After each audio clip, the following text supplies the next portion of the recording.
this.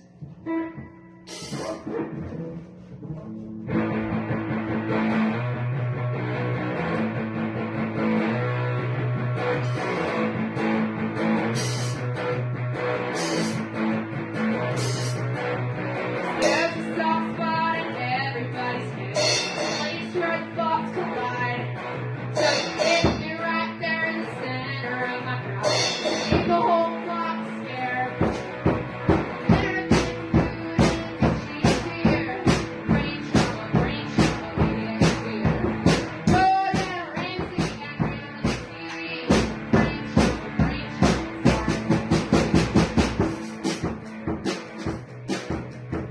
Hello and welcome to the first episode of Underground Sonic, a podcast centering local musicians and their surrounding community through field recording. I'm your host Zora, and hey, guess what? I found the Sonic. Turns out it's with this rock band called Her Majesty. And y'all were actually listening to one of the demos that they sent in of one of their songs called Brain Trauma. They sent another demo, and I've included that in the interview. So stay on the lookout for that a little later on in the episode. To give some background, Her Majesty got their start in Roanoke, Virginia, and they dabble with a few genres like punk and grunge, sometimes even folk, and their sets are very dynamic as a result. We'll start off with an interview, and then follow that up with the live recording of some of the songs they played at Original Grinds back in October. That show included Trash Rocket and Nyan, and although I didn't get a chance to talk with them that night, I hope to have them on future episodes.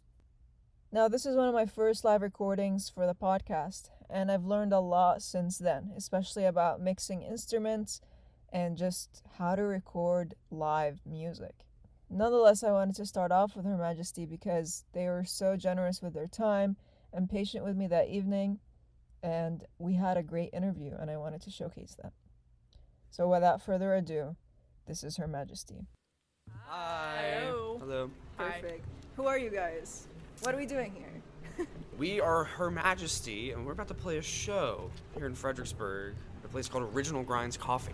Who are you? I'm Sam Slate. Who are you? I'm Felix Byler. Yeah. What about you? I'm Zora Delaney. Oh, okay. Zora, wow, nice to meet you all. Tell me more about Her Majesty. How did y'all happen? Her Majesty happened because I dropped out of school when I was 13, and I started going to an after-school music program where I was in a bunch of bands, and I eventually met this guy, Sam. Hi.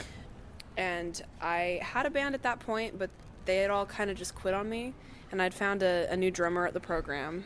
Not her. Zora. I pointed at Zora.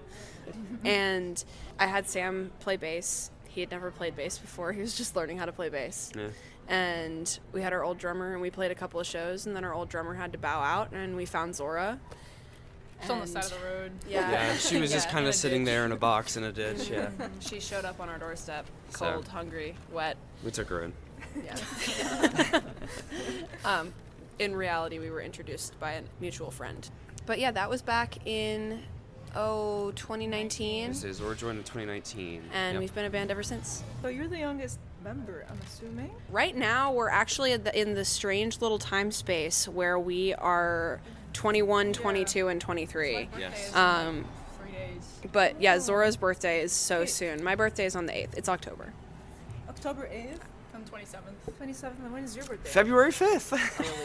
And Sam's definitely an Aquarius. We're stereotypes checks of our out. signs, Absolutely. I'm afraid. To have this saying where we would say divas and the menace, because I kind of got the nickname the menace after having this horrible car that was a menace to society. Had spikes And on the front of it. They are divas. We're total divas. Absolutely. They have like extensive hair routines. I spent 2 and, hours like, straightening my hair yesterday. Well, I must say, you don't lack in the hair department.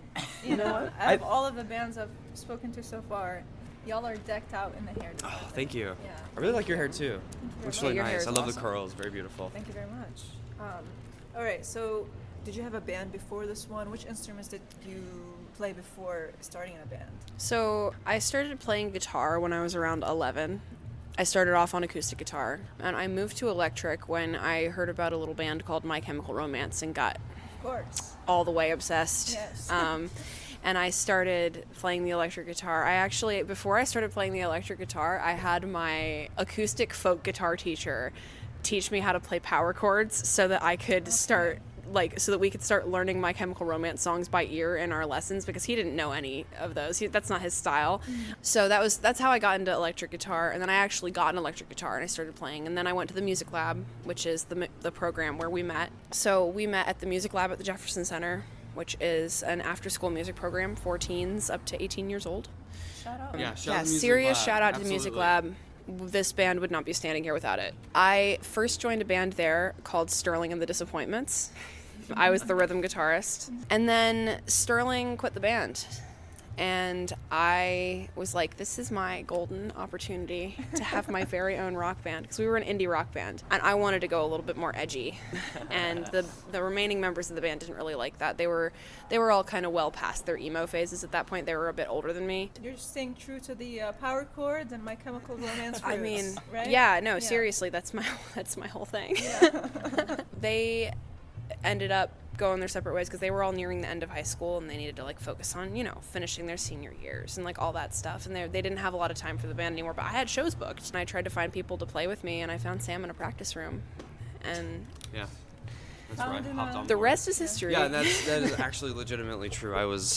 At the time, I was borrowing a bass guitar from a friend of mine. I was not always a bass player, but I had been playing drums since I had been about 10 years old at the time, and I was in my teens now. And I was learning to play bass so I could jam with them, outside of school. We were in the same jazz band during high school, so it was let's get together outside of school and switch instruments and play around some. And around that time was when I had quit baseball to start going to the music lab for after school. I hadn't met really anybody at the music lab yet. The music lab is comprised of a larger studio recording room, and a lot of individual studios as well that are the size of an office cubicle that have a MIDI keyboard, computer, and everything that you hook up your instruments and play or whatever. Mm-hmm. So I was teaching myself how to play "Breaking the Law" by Judas Priest. I'll never forget what room you were in. Yeah, you were that side one, corner off room. To the side, Yeah. back in the computer lab area. Yep. And I was in there, and I had a small child came up to my door, and then Felix? no, actually, That small a child at that point. I was 15 at this point. but a small child came and he's like, "Hey, are you playing bass?" And I was like, "Yeah, I am." And he closed the door, and about maybe 10 or 15 minutes later, same kid and Felix show up to Right, the door. because I sent the kid to scout. Yeah, you sure to see did. what people were playing in the lab that day. Yep. Oh my god. So both of them found me. I love that. You're a minion. Yeah, exactly. Yeah. Totally. So Felix was like, "Hey, would you be interested in playing bass with me and my band?" And of course, me wanting to jam bass and play outside of my other programs, I was immediately said yes. So Because at that point, me and the girl that I had playing drums for me at the time, we had been practicing some Fall Out Boy songs. And we got to a point where we could play it all the way through, and we're like, okay, well, now that we know we can play together, we need to find a bassist. So we split up and went through the lab and tried to find somebody who was just playing the bass. Little known fact, the bass and the guitar are kind of the same instrument. So even though I wasn't a bassist at all, I could show him how to play it enough that he could play the notes, and he's a very quick study. So luckily it did not take long before he was able to play. It sounds kept like up. great cohesion. it really already from the was. start. Absolutely, yeah. Yeah. So Zora, the drummer, some might say the heartbeat of the band. Ah, I would. I would certainly say that. How did we enter the picture? Well, like Felix said, we met through kind of a mutual friend in Floyd, which is just outside of Roanoke. And I, at the time, had just moved to Floyd, and I'd been playing drums for, at that point, maybe 3 or 4 years. And I was looking to start bands. In a new town, so I had jammed with a few different people, and it just wasn't working out. Mm-hmm. But I saw Felix play at an event that I was at, and I was like, oh my god, this person is so cool, and I have to go talk to them and be their friend. And so I did, and then we ended up hanging out. I ended up playing drums, and Felix sent a video to Sam. He was like, You're the new drummer for Her Majesty. And I sent a video to Sam. He was like, oh my god. It's we need to play with her immediately. Yes. And It was really cool for me too, because I just received a random video because we were communicating on Instagram at that time, and you were like, "Hey, I think I found the next drummer," And I remember you were wearing like your Rocky Horror get up. It was a little ridiculous. It was a little ridiculous. Like a raincoat or something. Yeah, and you had like at that time you were black shorts and fishnets. And you had bright red lipstick on. Your hair was still pretty short from My when you head had was it bald. shaved. Yeah, you were bald. You still had that like crazy grown out undercut thing happening Yeah, with the it was ponytail on the great. top. It was a classic 16-year-old haircut. Yeah. I was really also intrigued by your drum setup at the time because you were rocking the two floor toms, toms instead of like a rack tom and a floor tom, and it was like she was so good. Yeah, I was like, oh my I gosh, don't we gotta remember how play with good her. I was at that point. I wish I still had the video, but unfortunately it is broken. Yeah. It's far enough back in our Lost. DMs so many years ago that the video has been eaten by Instagram Lost long to ago. time. Yeah. Oh man, I would have loved to have it like overlay over this Oh conversation. man, that yeah, would be absolutely. incredible. It would If be. you find any old recordings, We do have send old them my recordings. way. We We have do lots have of old them. recordings Yes. because another thing that happened when Zora joined the band is that we're both like very songwriting oriented people. Like I'm always writing songs and she's always writing songs. And so one of the first times that we hung out one-on-one, she came to my house and we have a drum kit at my house that we set up in the living room. We played music. For And we like started 4 playing hours. we played music for 4 hours. We wrote 3 songs. And they went on our first album. Yeah. as well. Along yeah. with a song Yeah, that I was think written that before I joined the band. I think that Yeah. it might have just been 2 songs that we wrote that day because I know we wrote Brain Trauma and we wrote Vampire Song on the same day. that was it. Yeah.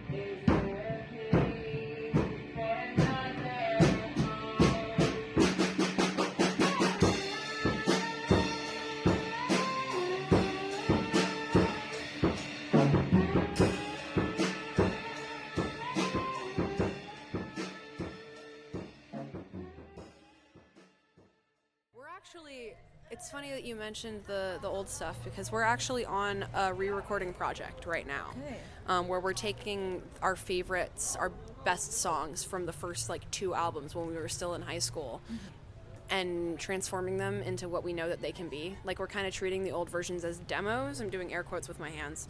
I love how descriptive you are. Thank you very much. I listen to a lot of podcasts. Yes. And we're taking these songs and we're making them like the best that they can be, like with our current ability that we have. Because we wrote these songs when we were so little. We were just little babies. We had little baby skills, Right. and now we have learned so much. We've worked with a variety of producers over the years, and we kind of know what we want for our sound now. And we're more skilled and we're more prepared to like make these songs what we know they can be. It really gives us an opportunity to like revisit some stuff because, like Felix said, we sort of treat them as air quotes as demos, but like when I listen back on them, like we could do this song so much justice. Like there are so many different things that like as we played these songs over the years, like wherever we're practicing them or playing them live, somebody will add something, or maybe we'll like hear a new part that we haven't heard before that like kind of shines through. And we're like, oh man, I really wish that was on the original recording. So this really gives us a chance to revisit some of those songs that we wrote early on and kind of breathe new life into them in a way. So I love that you were doing that. One thing that I'm really curious about is how do you navigate like finding studios and working with producers, especially as a local band? our sophomore album titled Beloved Here, like I was saying, we DIY'd all of it in my parents' basement. Shout out Amy and Kevin. Did it during COVID. We sent it off to this guy in Germany named Dominic, who actually got in contact with us. He kind of found us via Instagram and was like, hey, I mix for, kind of smaller artists. I'd love to like work with you guys. Quoted us a really great price for, I think, 11 songs that we had done. And we kind of sent off all of our stems, and he transformed what we had recorded into something that we were talking about it last night on the ride home from the other show, about how great, like, what he did with that. So It was so good. it was really, really great. So we worked with him. He was technically our second producer, if you want to say that. We kind of had some back and forth. Him and I had a few Skype calls talking about the direction of sound, that sort of thing. We kind of kept in the spirit of DIYing for our third record called State of the Union, where we recorded in your grandmother's house? Yes. Which has now been renovated, but at the time it was like a smoker house, and they were in the process of completely gutting it and redoing it. So in this period of time, I was like, hey, can we record in this house? Because like it had heating and water, but it was just completely empty. The carpets in the living room where we were recording were like all ripped up, and yeah, like Zora said, it was a smoker house too. Did So that smell so bad? Smells so bad. Did Yeah. that influence the record in any way? Oh, absolutely. it did. Yeah. I 'Cause was we- having crazy panic attacks. Oh no. Because I was also having a really hard time, like, independently of what Absolutely. we were doing. Yeah, yeah. And I had also, little Felix lore drop, I'm non-binary, transmasc. I had started taking low-dose testosterone around this time, so my voice was starting to change. It had just started to drop. And I remember I'm having like this crazy like mental health crisis. My voice is starting to drop, and we're recording this album, and we're in this smoker house, and I'm just like having like crazy breakdowns like every night. And that is imbued into the album for sure. Absolutely. Like there's like their State of the Union, which is the studio album we're selling at our merch table tonight, is just, it's got like 18, 19-year-old Felix crisis just like baked into it, and I think that's beautiful. I think something else that lent itself to the feeling and the overall sound of it was also the fact that we were in there for Hours and 3 hours at a days and time. 2 nights. Like we stayed the night there to crank this out and get it done. We kind of finished up what we could. We met a producer from our old friends in Orphan Riot. Rest in peace, Orphan Riot. They are no longer playing. Fantastic punk rock band Yep. from Chapel Hill, North Carolina. Yes. They turned us on to a guy named Scotty Sandwich. Shout out, Scotty Sandwich. Cool dude. We worked with him. We got in contact with him. We sent him what we had for him to mix what we had recorded. Yeah. Turns out he said, hey guys, I want you guys to come back into my home studio Okay. so we can like do a couple other like patch-in work, just to do like more guitar parts, maybe redo some vocals. Finish the album essentially. So we did that with him, and then for our next recording was actually we did actually miss one of the time on Apocalypse Blues, which we recorded in We recorded that in in Zora's Yeah, house. that was our 2022 single. Tom, Yeah, and Tom was actually he was our engineer for that Tom one. Tom is one of my like mentors from high school. I did an internship with him in both my junior and senior years of high school. Yeah. And he was originally going to record us for State of the Union. He was going to come to the house, but right. he got COVID, and so we had to DIY it. He lent right. us his equipment, his That's Kemper right, board, yes. all of his super fancy, expensive equipment he trusted us with. Yep. And he let us use it in that empty house and DIY it, and we had to like call him a couple of times because we couldn't figure stuff out, and like then we found a producer who was willing to finish the album with us. Yeah. Was it also a local producer or somebody? No. Scotty was from North Carolina. Down in Oxford. North Carolina is where he is. So we worked with him for the bottom half of State of the Union, and then we did our next EP with him as well. We recorded all of it in his home studio, and he mixed and mastered all of it Roses himself. for all my friends. Yep, that's what that's called. The way you're getting things done and putting things out is by knowing people who know people, and it's Word of all mouth. about word of mouth and Absolutely. connecting that way. It is all about the connection. best way to do it. Absolutely. So after we did that, we went back to, I think, after Roses, we just started our re-recording project, which has been mainly taking place at home whenever we can find time. We recorded most of the drums already at my parents' house before I moved out last year. Been slowly piecing together over time, adding in guitars and bass parts and stuff like that. So we're sticking true to the DIY and trying to stick this all out ourselves this time. That's why we decided to do it DIY. We sat down and we made a conscious choice to do the re-records completely DIY, just the three of us, because it is so personal, and it's hard to like bring in somebody else who's going to get the vision. Everything else that we've done with producers, we were writing and it was happening, you know. But this is like we're taking stuff that is so personal to our little teenage selves. Right. It's like pieces of our soul, and it's hard to like put that in anybody else's hands. So we felt like we could only do it just as ourselves, just the three of us. And Sam does a great job. Oh, thanks, Zora. Absolutely. Sam's a great producer. Thanks, Yeah. guys. I tried my best. It's hard to be a producer and a bass player at the same time, I know, It is. but you do a great job with it. Thank you. Yeah, sometimes, especially when we were recording State of the Union, I was having to kind of do most of the engineering because it was just us three in this house when we recorded it. So I was having to kind of split my energy in between engineering and making sure microphones were set up properly to capture the best sounds, and also having to like maintain a really good performance level for an album that we're making. It's rough. So it was, that was kind of harsh too. But thank you, Zora. I really do try my hardest with it. I really do like producing. I produce for a few other close friends of mine. I'm trying to do it professionally soon. Yeah. So this is your shout out. This is, oh my gosh, yeah, you're right. If This anybody is my wants a shout-out. producer. Yes, okay? Sam Slate. Yeah, Okay. you can reach me at Speedy Sam Slate on Instagram. There Shoot you me a go. DM. I'd love to produce for you. Would you say your UMW education played a factor into that? Yes. 'Cause you're an alum, correct? I am, yes. I love UMW. I love Fredericksburg area we're in now. Spent 4 years of my life here. My audio production degree that I got there was super valuable, and what I got to Rich, exactly right. It also helped. I got to work at Dot Auditorium on campus as well. I was the lead sound engineer there for my last 2 years, so I got a lot of valuable live sound experience and working with systems that are large and very big and spanning a huge, hence the huge, systems. exactly right. Okay, so if I need anything, I'll come to you too. Yeah, absolutely. All right. So, what's the story behind the name, Her Majesty? How did y'all come up with that? Okay, this goes back to the music lab. When I took over the band, I really wanted to like take things in an edgier and more emo direction, right? And my bandmates weren't having it at the time. They're too cool for emo. Oh. And I really wanted to name the band this name that I had come up with, Her Majesty's End. You gotta imagine me doing like a pose with my hand in front of my face in sort of a claw shape. I'm not as gonna I lie, say when that. you say that, it's giving like Phantom of the Opera. Yeah, Yes. no, you gotta like hair in front of face. Oh, shoot. They weren't having it. They're like, that's too edgy. And I was like, okay, what about just Her Majesty? And that was it. Yeah.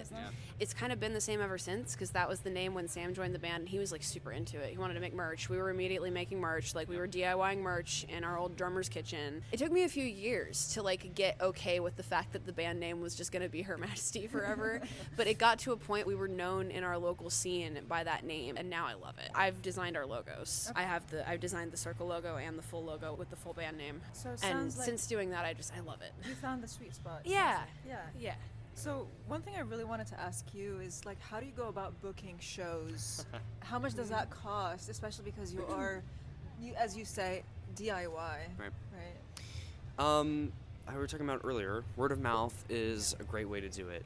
Knowing people who are local in the scene that play around a lot, just befriending them, going to other shows, making yourself known and seen, and introducing yourself is honestly one of the best ways to do it, because no one's going to know you're out there if you're not, shouting out into the void, right? So that word of mouth happens a lot. Other bands that we play with can also, if they're from out of town, we could be like, I really like your guys' sound. Maybe we could do a show swap sometime, or you come play in our city and we come play in your city. We've done that a few times. It's all about personal connections. Personal connections. It's also all about sending emails. Absolutely. Send a lot of emails. You send so many emails, and you send so many Instagram DMs, and you keep DMing. Someone doesn't get back to you, you follow up with them. You have to. Yep. You have a Google Doc, or you have a spreadsheet, and you just have everything written out, and it's all visualized, and you just have to do it. Yep. Like, that's the only. Zora, you have some DIY booking experience too, because you not only do booking for Her Majesty, we all do booking, to be This clear. is true, yeah. But Zora's also in another performance group that she's done some booking for and stuff. So it's just like all hands on deck, and you just have to do it, and you just have to reach out, and it's Yeah, all it word of sucks mouth, a and little it's all meeting Yeah. people, and it's all networking, and it's all knowing people. Yeah, casting a wide net helps too. That's why recently we've all been kind of taking booking under our wings. It's increased our show count by triple the amount that we played last year this year. So We're about to hit 30 shows this year. yes. Awesome. That's amazing. Mhm. It really does sound like a very as you said, hands-on, and it feels like a very from the heart effort to Absolutely. get out there and showcase your music. Absolutely. So what should we expect tonight? What are y'all playing? What's going on tonight? We're doing a few different things tonight than we would normally Yeah. do. We usually kind of stick to a certain set list when we have to play for 30 minutes, but we're deviating a little bit tonight. Okay. So expect maybe an acoustic song, Okay. some super high energy stuff. Sam is gonna get behind the drums, and that is always just like, you can tell he listens to Dragon Force. It's good stuff. We love Sam on the drums. Yeah. But yeah, absolutely high energy stuff. Is the hair going to be involved? Oh yeah, I Hair's mean always it's involved. absolutely, Yes. yeah, absolutely. You'll Yeah. see it everywhere, yeah, for sure. Yeah. Yeah. But- Expect a rock show. Expect a rock show.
Alright, we got 3 more for you. For Her Majesty, my name is Felix. That's Sam approaching the drum kit. That's Zora putting on the bass. Our Instagram is Her Majesty VA. Our merch table is outside. And we love you. We're going to play you 3 more songs.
Alright, my friends, we got one more song for you.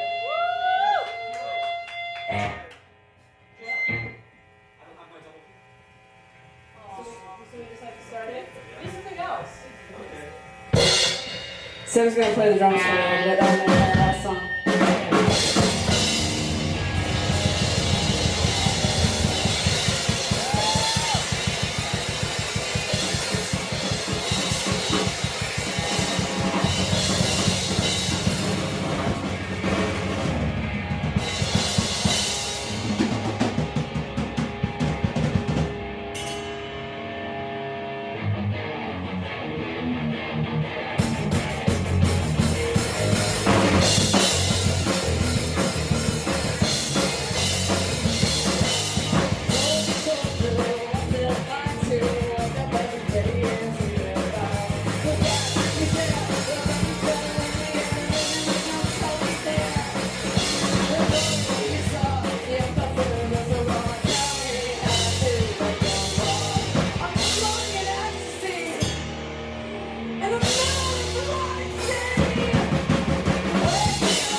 Thank you very much, Her Majesty.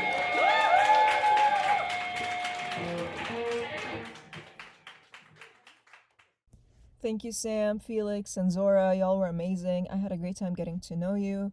Their self-titled re-recording project, Her Majesty, is out now. Listen wherever you get your music. Thank you to Moonlight Booking for putting on a great lineup, and to Original Grinds for always having a place for the community to gather.